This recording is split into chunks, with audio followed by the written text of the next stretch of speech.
The wind howled like a wounded animal across the Arizona territory, driving snow in savage sheets that turned the world white and merciless. Ayanna pulled her wool blanket tighter around her shoulders as her horse struggled through the drifts toward Copper Ridge.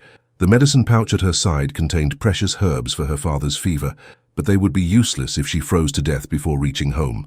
Her mare stumbled in a hidden drift, nearly throwing her from the saddle. Ice had formed on the animal's muzzle, and its breath came in labored puffs of vapor. They'd been traveling since dawn, racing against both the storm and her father's worsening condition. The tribal medicine man had done all he could, but the white man's fever required white man's remedies, quinine that could only be found in border towns like Copper Ridge. The town's dim lights appeared through the blizzard like distant stars, and she urged her exhausted mount toward the small hotel beside Murphy's saloon. Ice crystals clung to her dark braids, and her fingers had gone numb, despite her leather gloves. The temperature had dropped so severely that even breathing hurt, each inhalation feeling like knives in her lungs. She needed shelter, warmth, and a few hours' rest before the dangerous journey back to her people's winter camp. Her horse's hooves slipped on the icy boardwalk as she dismounted. The animal's sides heaved with exhaustion, and she quickly led it to the small stable behind the hotel, promising the stable boy an extra coin to ensure proper care. The wind cut through her buckskin dress and wool coat like they were made of paper. Inside the hotel's cramped lobby, warmth hit her face like a blessing. The elderly desk clerk, Murphy himself, looked up from his ledger with narrowed eyes that took in her Apache features, her traditional dress mixed with practical frontier clothing. Behind him, the board showed only one key remaining, room 12. The lobby held perhaps a dozen travelers, all white, all staring at her with expressions ranging from curiosity to open hostility. "We're full up," Murphy said curtly, not bothering to check his availability. His Irish accent carried the bitter edge of a man who'd climbed his own ladder of prejudice. "Try the livery stable." "I have money," Ayanna replied in careful English, reaching for the coins her father had given her, silver dollars earned from trading horses with the cavalry. "I need only a room for the night. The storm—" "I said we're full." Murphy's voice carried the familiar edge she'd heard too often in border towns. "Your kind ain't welcome here anyway. This is a respectable establishment." A woman near the stove whispered something to her companion, and both laughed quietly. A man in a dusty coat spat into the brass spittoon, the sound deliberate and insulting. The lobby fell silent, except for the storm's rage outside and the crackling of the fire. Ayanna felt heat rise in her cheeks, not from the fire, but from the humiliation that burned deeper than the cold ever could. She'd known this might happen, but desperation had made her hope for different treatment. Her father's fever had reached dangerous levels, and without the quinine she'd purchased from the general store, he might not survive another day. The return journey would take hours in this storm, and her horse needed rest as much as she did. "That's enough, Murphy." The voice came from the stairs, deep and authoritative. A tall man descended, his expensive coat marking him as wealthy, his confident bearing suggesting he was accustomed to being obeyed. Sandy hair fell across his forehead, and his blue eyes held an intensity that made others step aside. Ayanna recognized him instantly. James Clayton, the cattle baron whose herds now grazed on what had once been her people's hunting grounds. "Mr. Clayton," Murphy stammered, suddenly nervous. "I was just explaining to this woman that we ain't got space for her type." James glanced at the keyboard, then at Ayanna. Snow still melted in her hair, forming small droplets that caught the lamplight. Exhaustion lined her face, and he could see the desperation she was trying so hard to hide. Her hands trembled slightly. Whether from cold or anger, he couldn't tell. "You've got my key hanging there, Murphy? Room 12. "But sir, you already paid for the night, and I can't just—" "The lady needs shelter." James's tone brooked no argument. He looked directly at Ayanna, and something passed between them. Not pity, but recognition of one human being acknowledging another's need. "The storm's getting worse. Nobody should be out in this weather." Ayanna met his gaze steadily, searching for mockery or ulterior motives, but finding neither. Pride warred with necessity, and necessity won. She'd swallowed her pride many times for her people's survival. "I can pay my own way, Mr. Clayton." "So I'm sure you can," James nodded toward the stairs. "But there's only one room left, and it's mine. We can share it, or you can brave the storm. Your choice entirely." The suggestion sent shocked murmurs through the small crowd. A white man, and not just any white man, but James Clayton, Offering to share quarters with an Apache woman would scandalize the town by morning, but the alternative was likely death in the blizzard, and they both knew it. "Adjust for shelter," Ayana said firmly, her voice carrying across the now silent lobby. "Nothing more." "Understood completely." James took the key from Murphy's trembling hand, ignoring the man's scandalized expression. Just two people waiting out a storm. As they climbed the narrow stairs, Ayana could feel every eye in the lobby following them. Tomorrow, the story would spread through Copper Ridge like wildfire. The floorboards creaked under their feet, and the wind rattled the windows like ghostly fingers trying to claw their way inside. At room 12, James unlocked the door and stepped aside to let her enter first, a gesture of respect that surprised her. The room was small but clean, with a single bed, a washstand, and a wooden chair by the frost-covered window.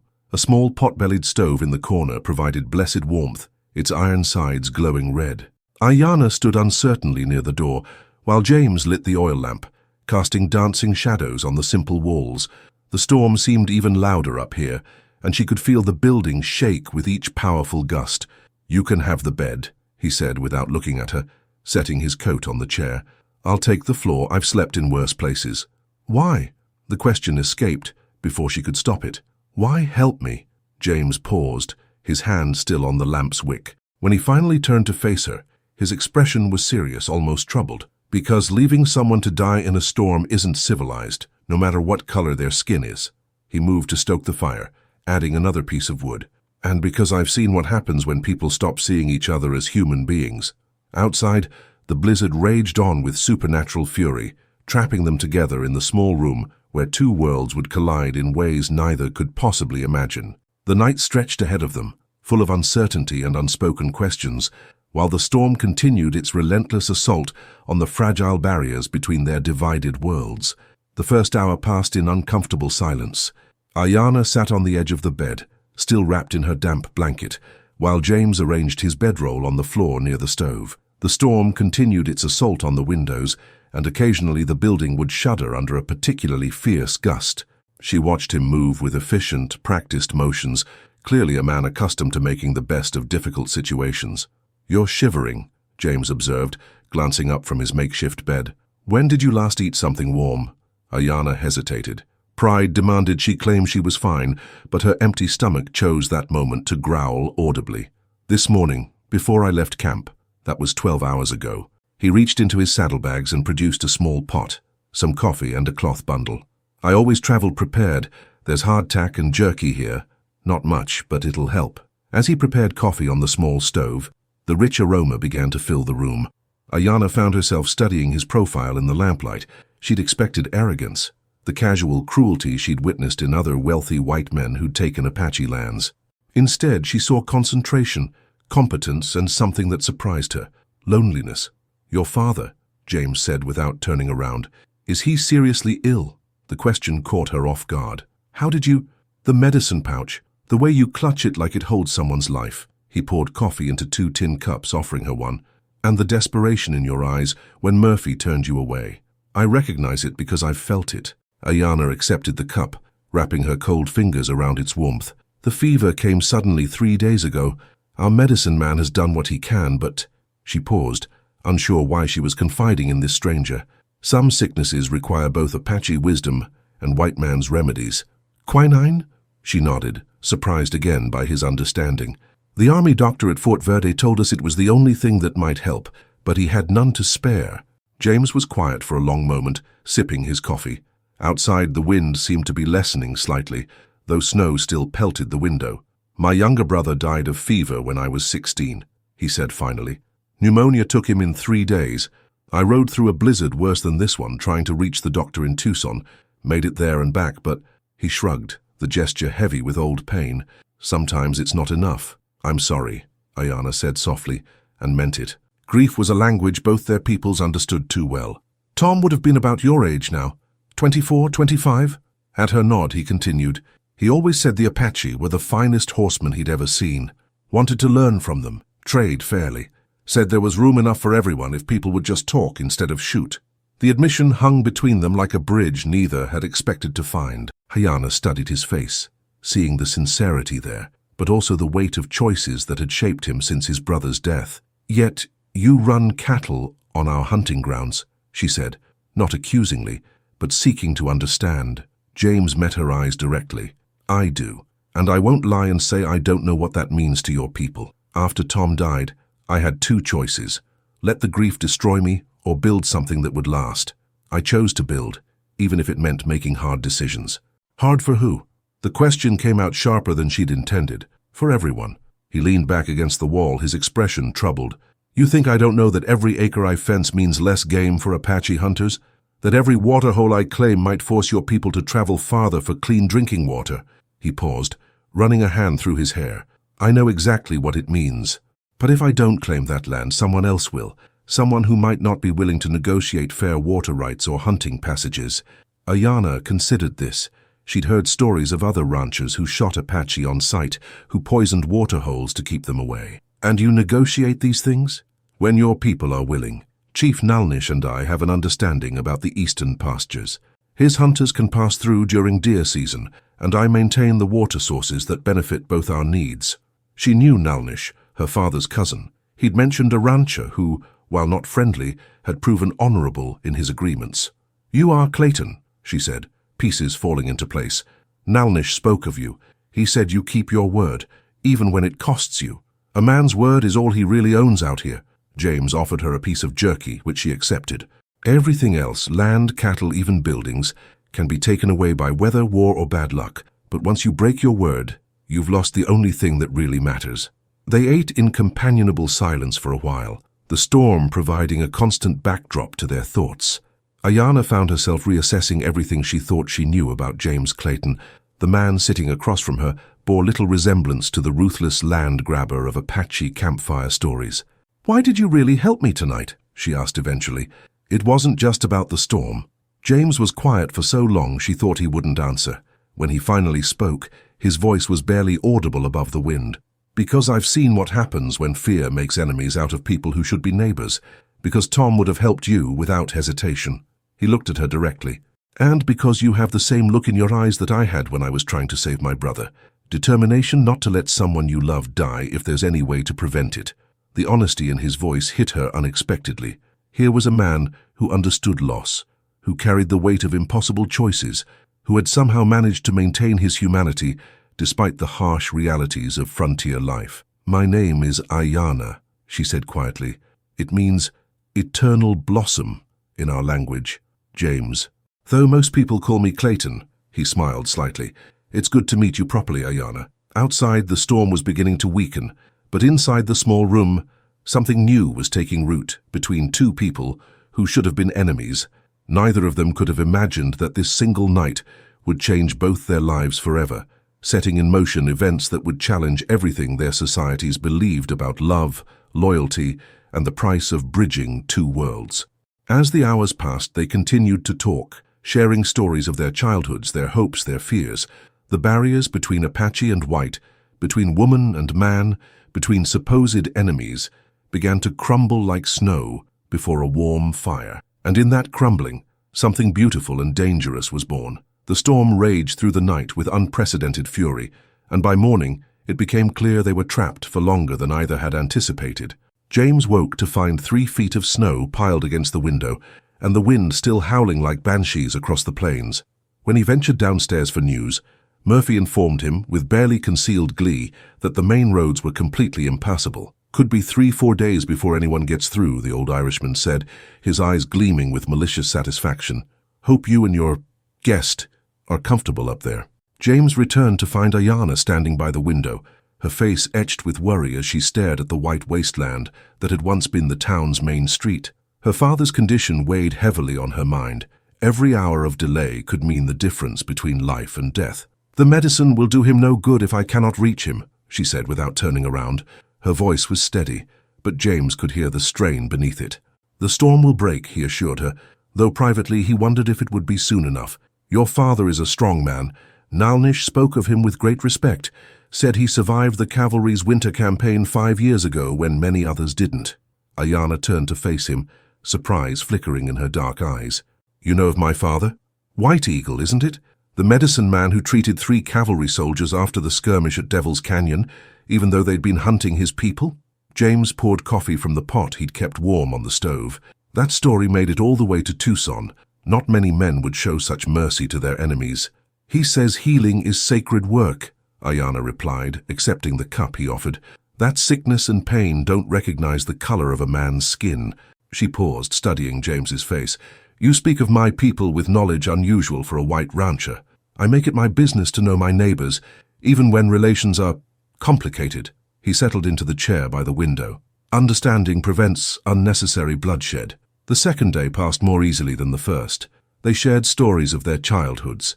James spoke of growing up on a hardscrabble ranch in Texas, learning to work cattle before he could properly hold a rifle. Ayanna told him of learning plant medicine from her grandmother, of summers spent following the deer herds through mountain passes that white men had never seen. I always wanted to see those places, James admitted during a lull in their conversation.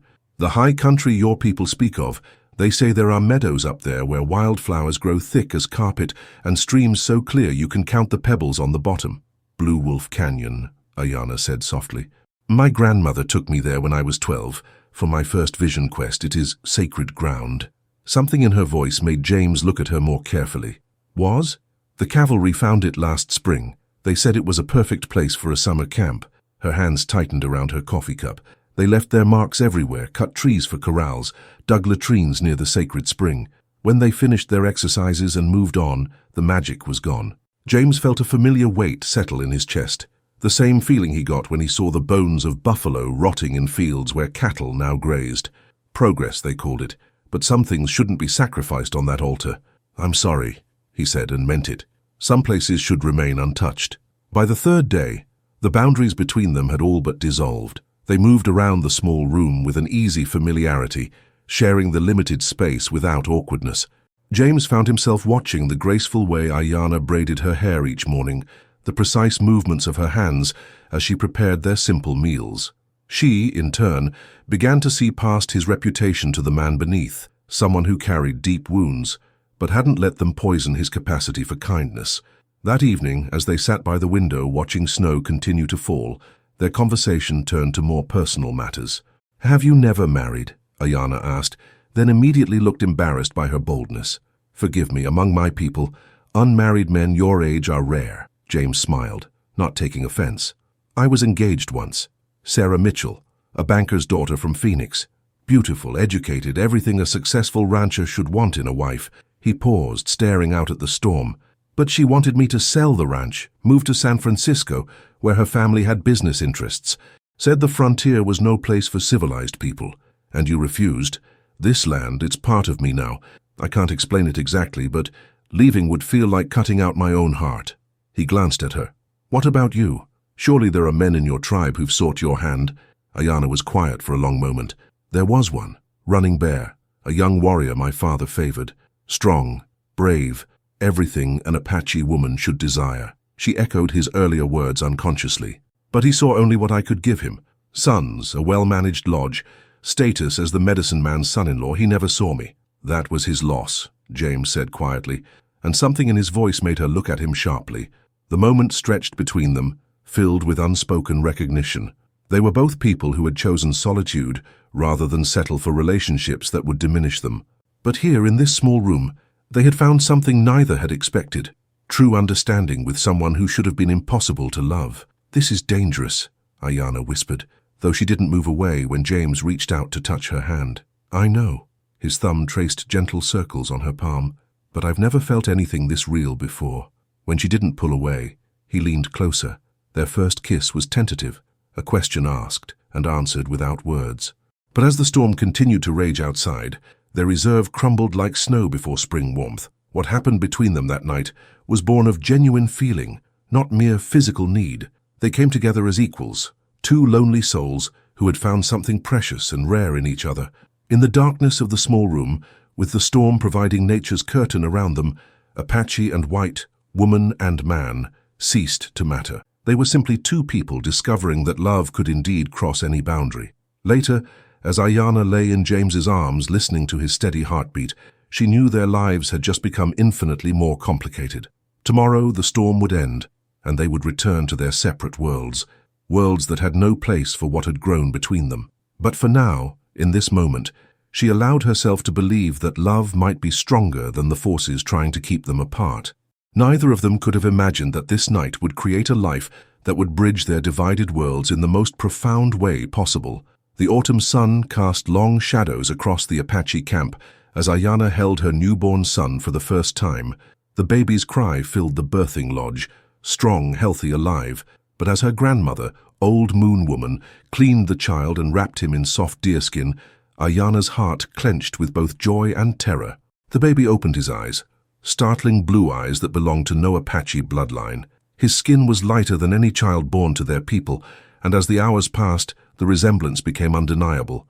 The shape of his nose, the set of his jaw, even the way his tiny hands moved, everything proclaimed his mixed heritage to anyone who looked closely. "Ayana," Old Moon Woman whispered, her weathered face grave with concern. "This child—" "I know, grandmother." Ayana's voice was barely audible above the baby's soft breathing. She'd known this moment would come, had dreaded it through long months of hiding her growing belly beneath loose clothing and avoiding the questioning looks of other women. When the storm had finally broken 4 days after that fateful night, she and James had parted without promises. They both understood the impossibility of their situation. He had returned to his ranch and his white world, while she had ridden home to find her father recovering thanks to the quinine she'd purchased. For weeks, she'd tried to convince herself that their connection had been merely the product of unusual circumstances. Then her monthly bleeding had stopped. Old Moon Woman examined the baby more closely, her experienced eyes taking in every detail. "The father, is he the cattle rancher? The one they call Clayton?" Ayana nodded, unable to speak past the lump in her throat. She'd confided in her grandmother when her condition could no longer be hidden, knowing the old woman would keep her secret until the birth. "This changes everything, child, you know this." Old Moon Woman's voice held deep sadness. "Your father's position as medicine man, your place in the tribe, all of it is at risk now." Outside the lodge, Ayana could hear the normal sounds of camp life.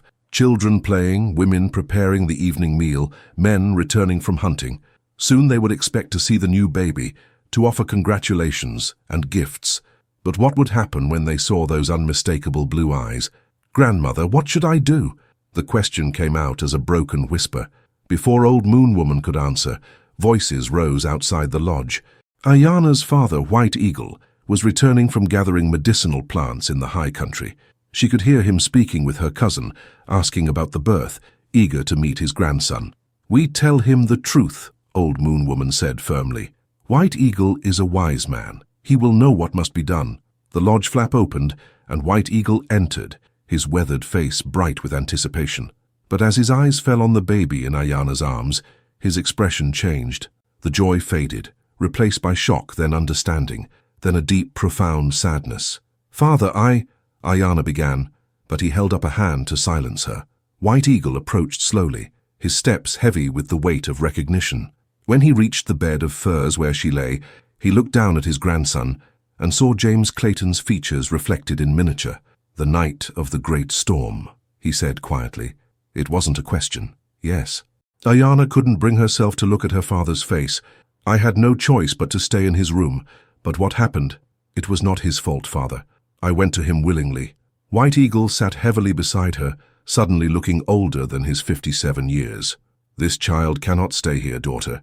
You know this as well as I do." The words hit Ayana like physical blows. "Father, please, look at him," White Eagle said, his voice breaking with emotion.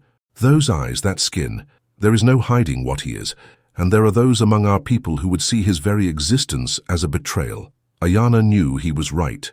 Relations between the Apache and white settlers had grown increasingly strained over the summer. 3 young warriors had been killed in a skirmish with cavalry just last month, and anti-white sentiment was running high in the camp. A child who was clearly half white would be seen by many as a symbol of their humiliation. "But there may be another way," White Eagle continued slowly, his mind working through possibilities. "The child's father, this Clayton, does he know?" Ayana shook her head. "How could he? We parted that morning and have had no contact since. Then perhaps it is time he learned he has a son."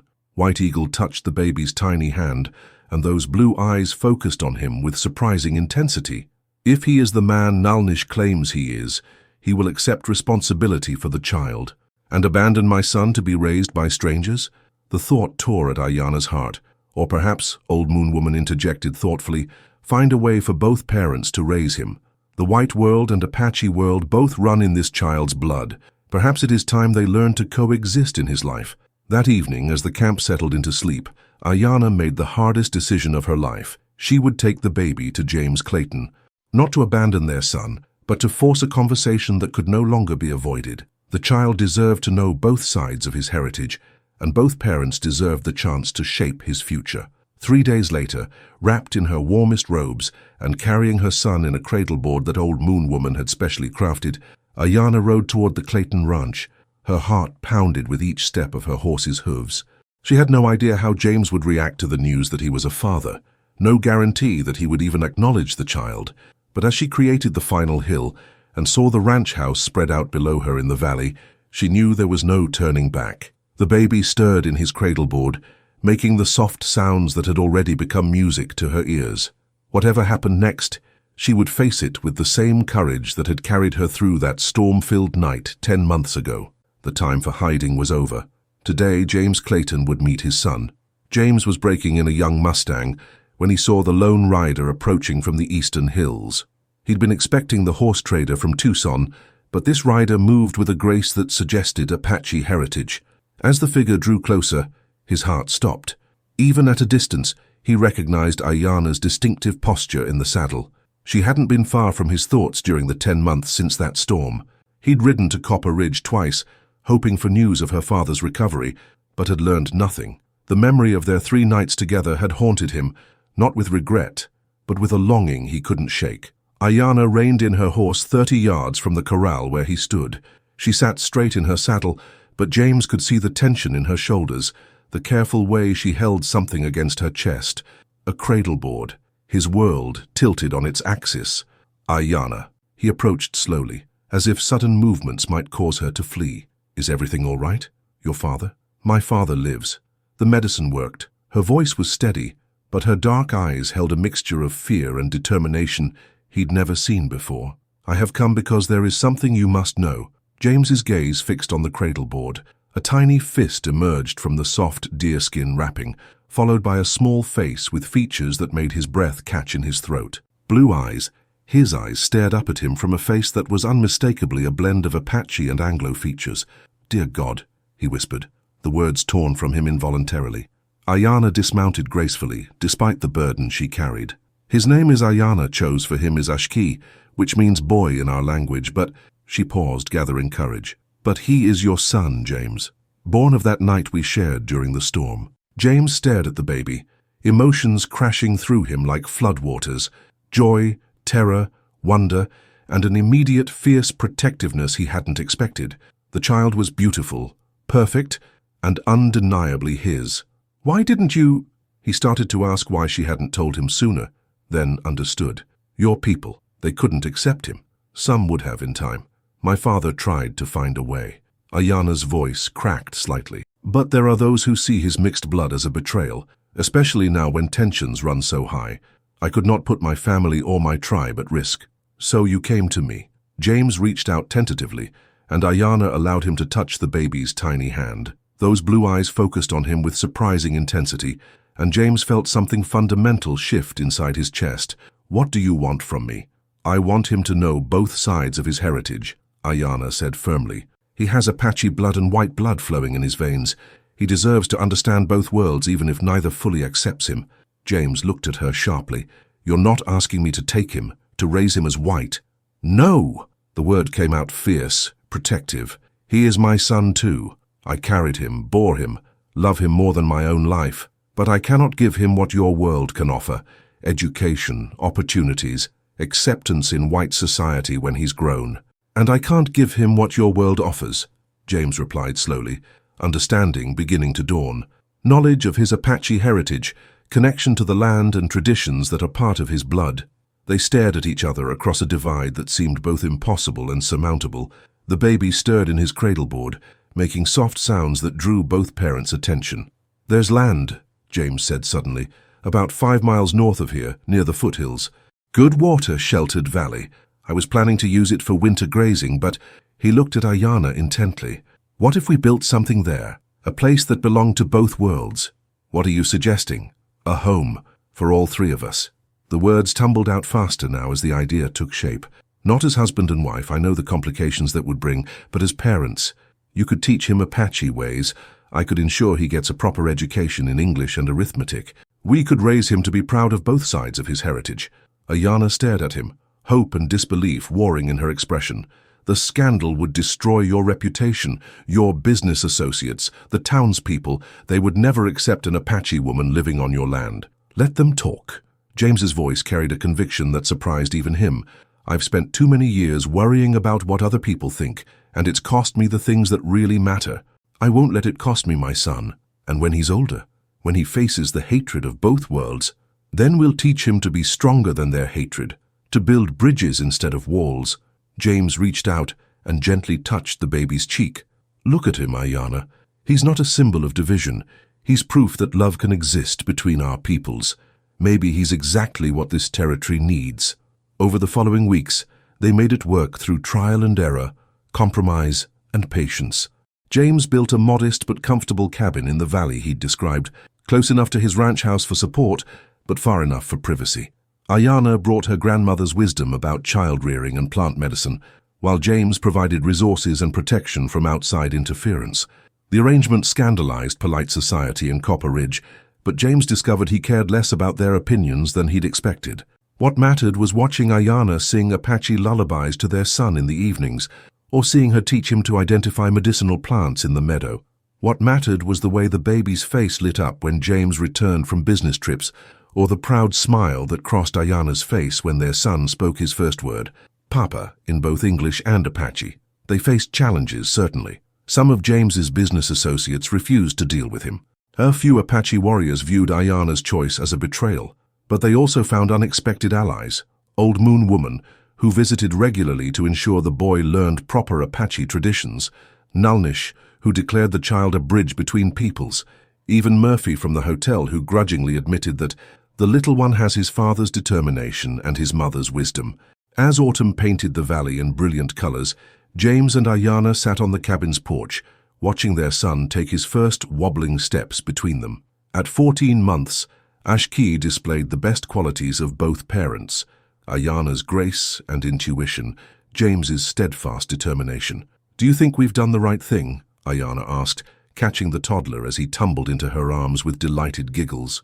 James watched his son babble happily in a mixture of Apache and English words, pointing excitedly at a red-tailed hawk circling overhead.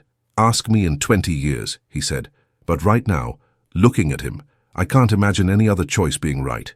Ayana smiled, that rare, full smile he'd fallen in love with during the storm. "Then we'll face those 20 years together, all three of us." As if understanding their words, little Ashki clapped his hands and reached for both parents simultaneously, his bright blue eyes sparkling with joy. In that moment, James and Ayana knew they'd created something precious and unique. Not just a child, but a family that proved love could indeed transcend any boundary that fear and prejudice might try to build.